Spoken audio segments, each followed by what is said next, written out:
Friends, आज मी तुम्हाला शेंगदाण्याची चटणी कशी करायची ते सांगणार आहे.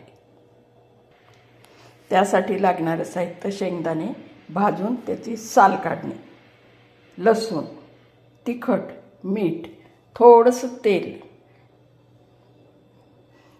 विशेष म्हणजे मी ही चटणी मिक्सरवर न करता खलबत्त्यात करणार आहे. बघा. मम्मी अब क्या करी हो? शेंगा की चटणी. अच्छा. पहिल्यांदा शेंगदाणे घालायचे, तिखट तुमच्या आवडीप्रमाणे. जास्त तिखट खाणार असेल तर जास्त घालायचं.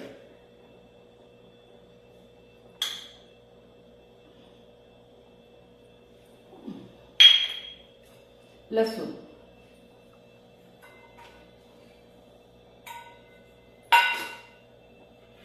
मीठ, नमक स्वादानुसार.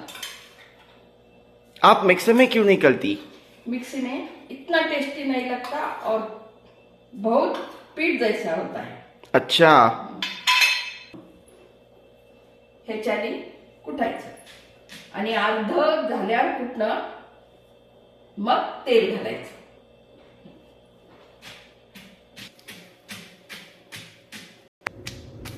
मैं भी मम्मी की मदद कराऊं. क्या कर रही हो? तेल डाल रही हूँ.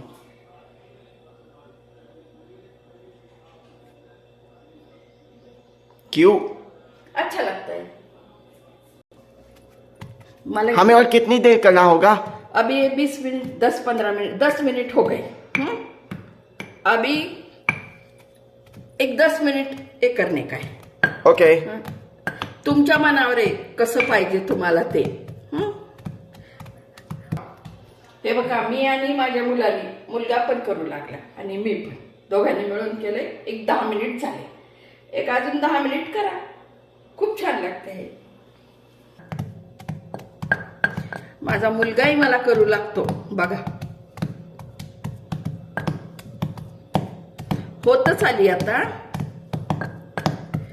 आपल्या मनावर आहे कसं पाहिजे ते, पण जरा जास्त हे केलं की खूप छान लागतं.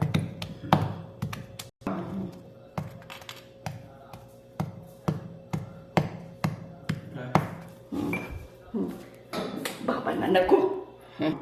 बाबला विचारू कशी टेस्ट.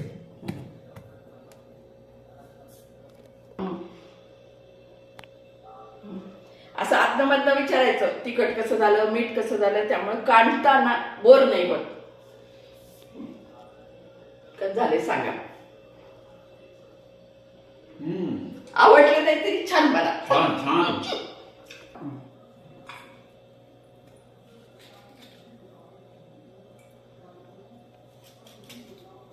एवढी झाली.